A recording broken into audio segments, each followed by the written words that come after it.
Well, I got two I'd like to ask tonight, and both of them very different, but I got two.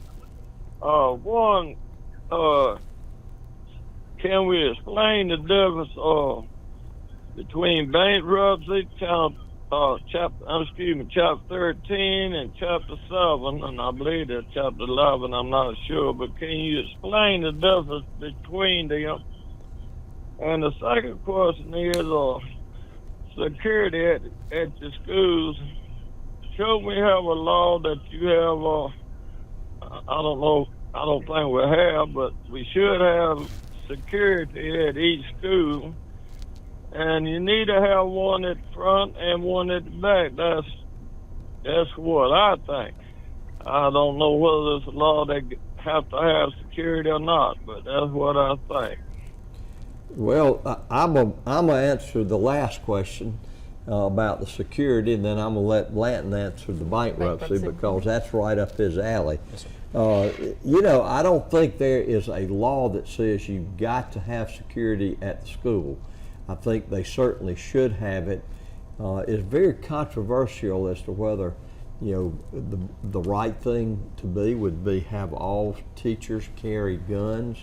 I mean, we turn around and all we hear about shooting after shooting after shooting after schools, and there certainly needs to be, in every school system, I think, probably has got a protocol that's in on what would happen if there is a shooting.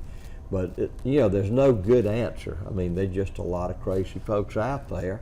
And if we could get rid of crazy folks, that would be one thing. But, we haven't. So, gosh, Stan, there's no good answer for that. But I'm going to turn you over to Blanton on the bankruptcy issue. Well, thank you, Stan, for that question, because that's one of the most basic questions I get in my practice all the time.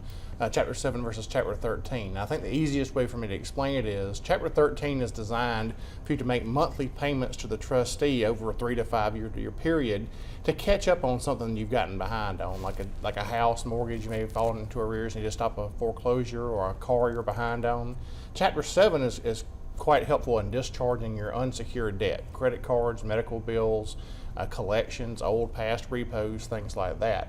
And so that's the easiest way I can explain it is Chapter 13, because you make that monthly payment over a term of years, you get to catch up on things and keep it. Now, that's not to say in Chapter 7 you're going to lose everything. That's one of the misconceptions people have all the time.